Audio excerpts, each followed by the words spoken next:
in Wendy Cutler. She's a former acting deputy U.S. trade representative, now senior vice president at the Asia Society Policy Institute. Good to have you, Wendy. Thank you. Let's first start with what is sort of the latest news at the Strait of Hormuz. Iran claims 30 ships have crossed the strait, including Chinese vessels. This just as the two world leaders were, frankly, just exchanging words. What do you make of that?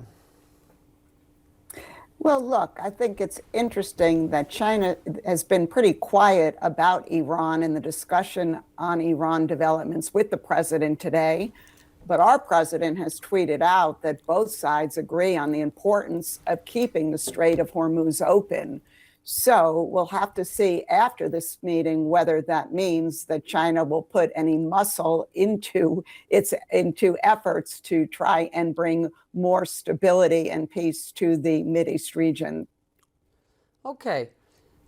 So, Wendy, do you expect them to place more muscle in effort to bring a solution to this crisis? I'm skeptical. However, I do note that with time, China is going to feel the economic hit from conflict in the Mideast. For the time being, between having strong oil reserves, having a lot of green technologies depending on coal, China's been kind of insulated from some of the economic fallout.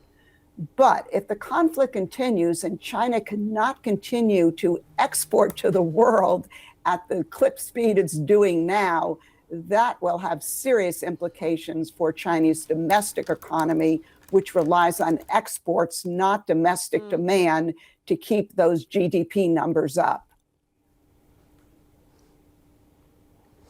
So the two leaders then seem to have agreed, and perhaps it was their sort of Sherpa teams who've, laid out this line ahead of this trip. But they're both speaking about the U.S. China relationship being one of the most consequential relationships in the world and in world history, according to Donald Trump. How significant a moment do you believe this is for President Xi?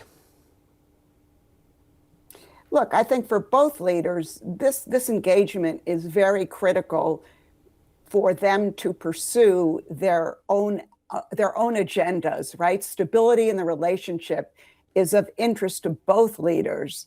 And that's why when President Xi started talking about Taiwan and somehow conditioning stability on how the U.S.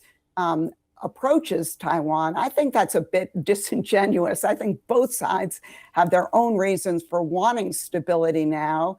I'm encouraged that they'll probably be meeting an additional 2 to 3 times this year. And I think that does allow for important leader-to-leader engagement. And frankly, I'm encouraged by the personal chemistry that both leaders seem to be experiencing over the past 24 hours. And Donald Trump is good at that. You are a former acting deputy U.S. trade representative. So leaning in to your experience, what do you believe with regard trade will come out of this trip? Well, and that's a great question, because so far we've seen a lot of talk and not a lot of what we call deliverables or outcomes from this meeting. But I'm hoping tomorrow we'll know more, and that could include a board of trade to manage trade between the two countries in non-sensitive areas. It can include a board of investment to explore whether there are investment opportunities for China and U.S. companies.